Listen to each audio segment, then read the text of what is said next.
to ask the Scottish Government what its response is to reports that Young Enterprise Scotland faces closure due to it withdrawing its support. Cabinet Secretary. Well, can I be very clear that funding for Young Enterprise Scotland has not been withdrawn? Since 2022, the Scottish Government has advised Young Enterprise Scotland, along with other stakeholders, that all future entrepreneurial education programmes would be moving to competitive funding.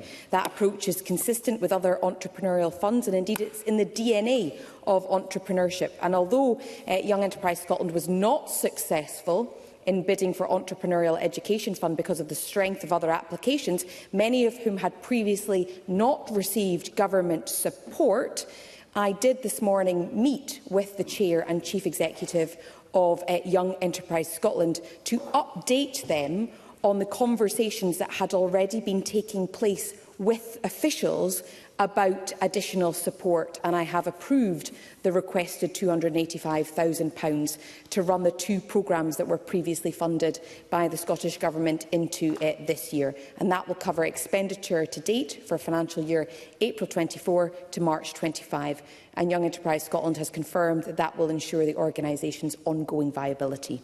Daniel Johnson. It's vitally important that we encourage young people to think about entrepreneurialism as a career option, because we know that in terms of businesses per head in Scotland, we only have 653 per 10,000 people, compared to UK average of over 1,000.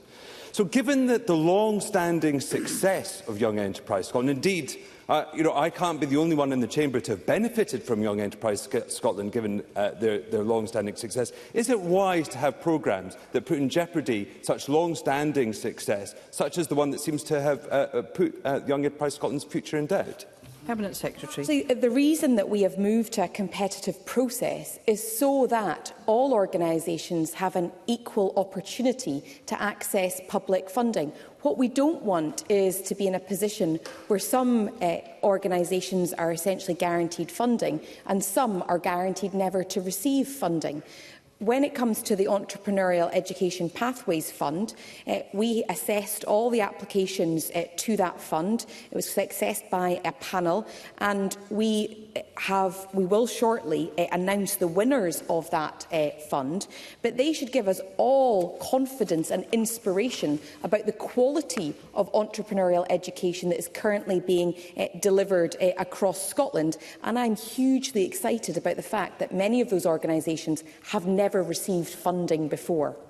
Daniel Johnson. So if we're to believe that this is a decision being made on effectiveness and outcomes, given that Young Enterprise Scotland reached 18,000 young people a year and over 1,000 people gained qualifications through Young Enterprise Scotland per year, can she state how many young people will be in contact with the future programmes and how many qualifications will be able to be achieved by young people through these future programmes of work that the Cabinet Secretary has so much confidence in? Well, actually, I can go further, and obviously I'm not in a position today to announce all of the winners, because that is rightly for another date.